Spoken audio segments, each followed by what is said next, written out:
Il revient de loin, lui, hein. Il revient de très très loin.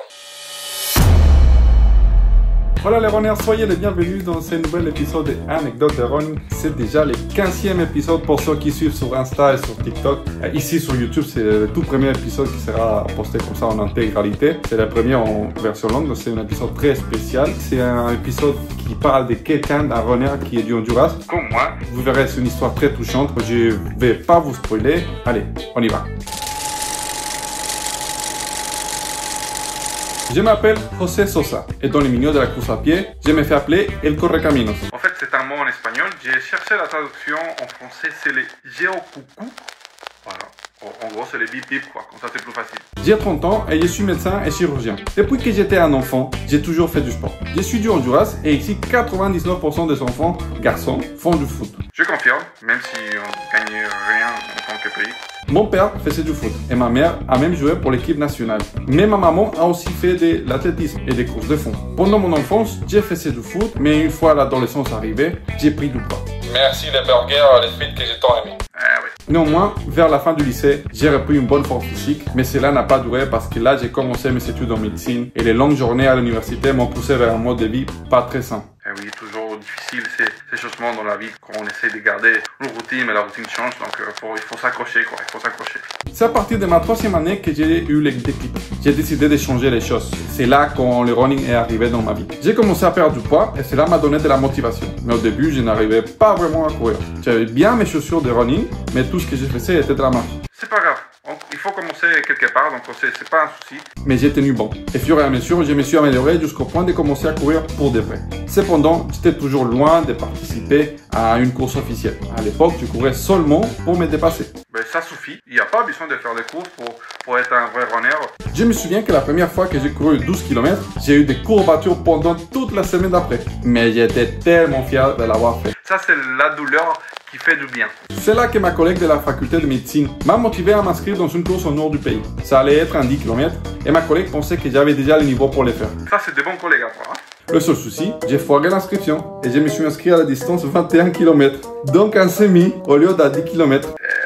Tant pis, j'ai dû alors me préparer pour le semi et j'ai fini par réussir. Même si j'avais très mal après la course, j'ai commencé à tomber amoureux de l'univers running. J'ai continué à courir et à courir. J'étais au top de ma forme. J'enchaînais les courses et j'arrivais même à finir dans le top 10 du classement. Et là, tout s'est arrêté net suite à un accident de voiture. J'ai rentré de mon boulot tard dans la nuit et sur la route, un bus qui doublait une autre voiture et qui était dans la voie en direction opposée à la mienne m'a frappé de façon frontale. Je me suis évanoui et les premières personnes qui sont arrivées sur place pour me sortir de la voiture pensaient que j'étais mort.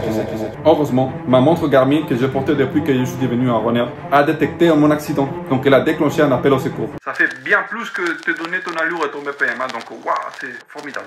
Moi, je me souviens juste que je me suis réveillé en pleurant à cause des douleurs provoquées par les nombreuses fractures. Et j'avais du mal à respirer. J'étais amené aux urgences et le jour même, j'ai été opéré plusieurs fois. J'avais de la chance parce que tout le staff médical me connaissait et il faisait tout pour me soigner. Dieu et mes collègues de profession ont sauvé la vie. J'ai eu une luxation fracture de type C de Weber. Une fracture bimoléaire complète. Bon, c'est du jargon de médecine, hein. Voilà, déjà avec mon accent, c'est pas facile, donc voilà. Ma cheville était complètement détruite. J'ai également eu des fractures sur la tibia et le péroné. En plus de ça, les orteils de mon pied gauche ont tous été tordus vers l'arrière. Quand je rentre dans le bloc opératoire, je pleurais non-stop. Je me souviens que j'ai parlé au chirurgien qui allait m'opérer et je lui ai dit que je faisais de la course à pied et que je voulais continuer à courir. J'ai supplié qu'il fasse tout le possible pour me soigner. Par chance, le chirurgien m'a reconnu. On avait déjà fait des opérations ensemble dans le passé. C'est bien d'être un docteur en moi. Il m'a assuré et il m'a dit que j'allais avoir entre 90 et 95% de récupération et que j'allais pouvoir reprendre une vie normale et courir à nouveau. Et il a eu raison. Après mes opérations, j'ai eu 6 mois de rééducation et 9 mois après cet accident qui a failli m'enlever la vie, j'ai pu participer à une course une nouvelle fois. Il revient de loin, lui, hein. Il revient de très très loin. Aujourd'hui, je cours sans aucun problème et je mène une vie normale. Je continue à alterner entre ma profession de médecin et mes sorties running. Faire du sport est bon pour la santé et améliore la qualité de vie.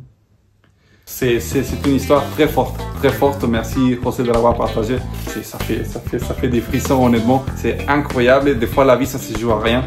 Des petits détails qui peuvent faire la différence entre la vie et la mort, c'est hallucinant. Des fois, la passion nous donne un but pour nous battre, pour rester en vie, pour continuer, quoi, pour continuer, parce que cette vie, elle est belle et la course à pied la rend encore plus belle. Donc, c'est beau de voir ça, c'est beau de relever ces défis, des fois même des défis qui sont juste rester en vie, quoi. Rester en vie et bravo José, merci encore à toi.